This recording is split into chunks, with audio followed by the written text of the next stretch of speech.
name is Krista Bell, Bell. I am the owner of Bell of the Ball, a professional event planning service. I am also a wedding officiant, a notary public, and we rent party equipment like tables and chairs, cotton candy, popcorn, and snow cone machine, and I do balloon art. And today we're here because I, along with another community organization, Black Wall Street Reno, are hosting the Brotherhood and Balance event here at the Boys and Girls Club. Today we just wanted to get some men together in our community to celebrate health, wellness, and self-care. And so today we had vendors from all aspects of every type of industry, home ownership, finance, investing. There were health screenings, also real estate info, spiritual guidance if you just needed prayer. There was food trucks outside, music and art, and free manicures, massages. So we just had a good time, and we want to make this an annual event and to have it grow bigger and bigger every year. All right. Well, thank you. All right. You heard it live right here on Faces of Success Radio and TV. So we are here at the Brotherhood event right in downtown Reno, and we have Pat, the president of the NAACP, and Executive Reno. all right. And so what does the Brotherhood event that took place today here, what does that mean to you guys? Okay, so what it means to me as being the president for the Reno Sparks NAACP is this is a network event to unify us together, especially for our men, right? Because we're hearing a whole lot about maternal health, we're hearing a lot about female, black maternal health, but we are not saying anything about our African American males. It is so important that we go back, take a step back, and look at them and be inclusive of them in this endeavor, in this environment. It's so important that we start thinking about their mental health, their social well-being, their physical health. So this event meant that we could network with folks as well as network with those black men to pull them into the spotlight and say, hey, we care about you, that it's your time, and we're trying to uplift them and make them shine, because generational issues have occurred to our black males that we need to address. All right. And so how does the NAACP, in your position, feel about how the black men and black people are genuinely being treated right here in the Reno community? We, in the black community, for African American males, as well as just black folks here in northern Nevada, we're discount. There is a discount. There is also a disconnect in terms of I'm gonna put some of it back on our people, right? I'm gonna put it back on us because we need to step up. This event, we had folks that came into the building. It was very well advertised. I also advertise it on my website as well as sending it out to my members. It's time for us as African Americans, as black folks, to start stepping up and supporting each other. So if we want other folks to recognize us in the community, then we have to start getting out there and putting out. I'm a non-paid lobbyist. My husband here is on the executive committee for the NAACP. He's a non-paid lobbyist. We have to be present. We have to show up at these different things. There's law enforcement that's having things. There's tables that are we're not included at those tables. This is not, if you want to talk about inclusiveness, if we're not there, then we're going to be talked about and nothing's going to happen. So we have to start stepping up.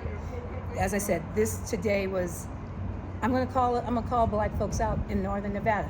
Y'all need to come out and we need to start being unified together. My membership is in the NAACP. Okay, we got about 130 members. More than half of them are non-African Americans. They need to join the NAACP. It's $30 a year, but I don't even care about that money. I fundraise and I can pay their membership. I need them to be present. I need them to help me.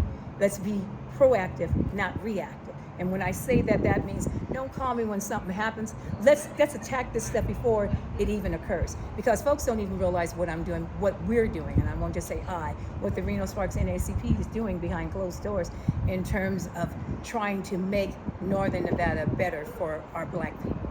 But we gotta step up and we gotta all help. Yeah, because I would say, in my personal opinion, in my own personal experiences, there's a lot of racism here. There's a lot of racism here. And I think that it is very, very important that we all start coming together and, standing behind each other in every way, fashion, and form. And I'm really grateful today to see that what you guys are presenting today with the Brotherhood event that you're presenting, and anything that we could ever do on Faces of Success Radio and TV on behalf of Black Wall Street Sparks. I'm always going to be there and be supportive as long as I have an invite to come. And so I want to thank you both for being on Faces of Success Radio and TV.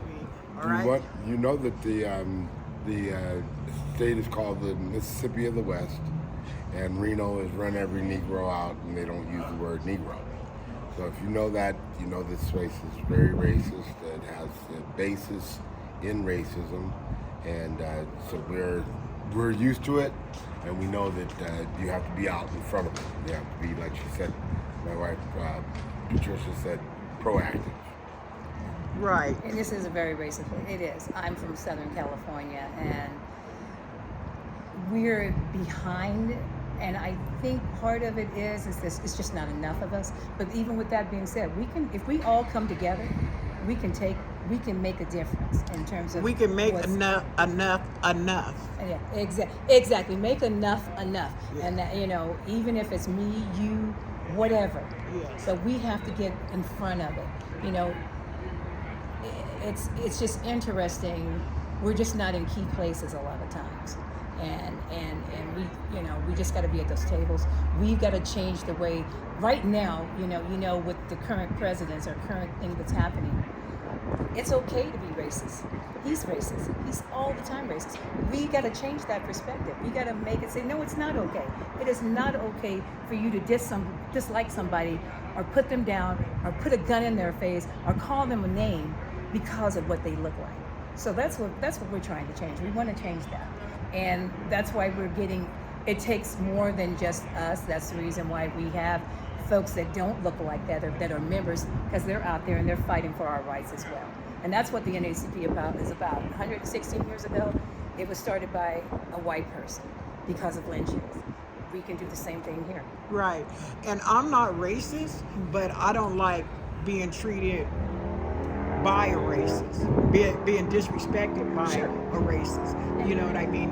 And it's been multiple things that just haven't been brought to the table that people is experiencing, getting phone calls in the middle of the night telling that they better leave town, leave the middle. I've heard it from members right here that's a part of this event today.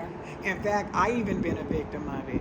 And when I was a victim of it and I contact local law enforcement, they said that it was a freedom of speech. Right. I told them on God in Heaven, I said, freedom of speech is when you have a bullhorn and you're standing out on a street corner and you're speaking your mind. But when you're calling people's house in the middle of the night, telling them they need to leave, that's racist. That's racist. That's racist, and that's something that we can get the FBI involved in. We can get the AG's office involved in. We can get local law enforcement, but we got to be strategic about it, right? We got to take it to them, because sometimes folks won't just listen to regular people.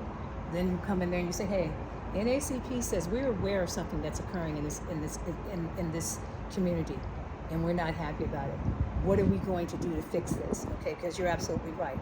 It's one thing to be on the bullhorn and spew, freedom of speech, but when you're directing it and calling somebody, that's not freedom of speech.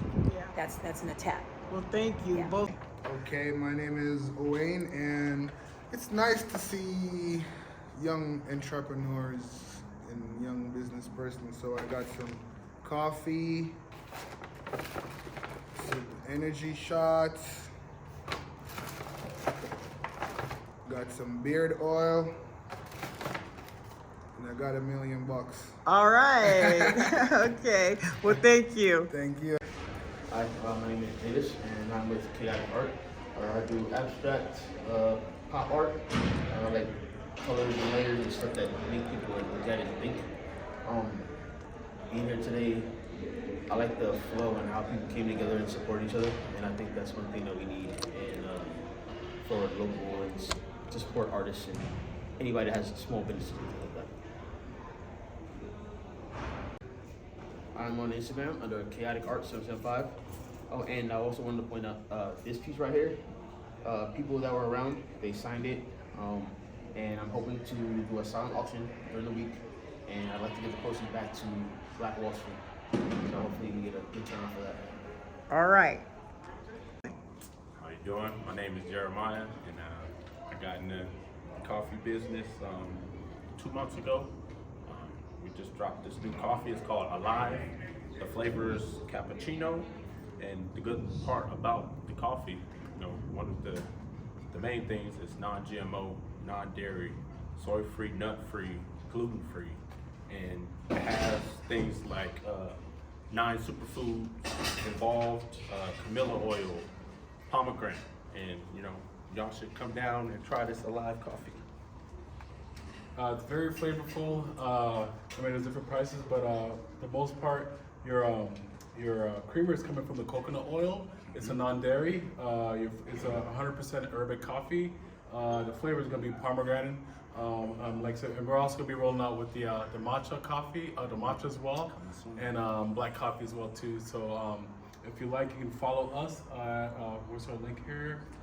Or if you scan this QR code here. It's alivecoffee.com/jhalls. All right. Well, thank you guys so much. Absolutely, thank you. Reporting live, I'm your host, Pearl J, Faces of Success Radio and TV.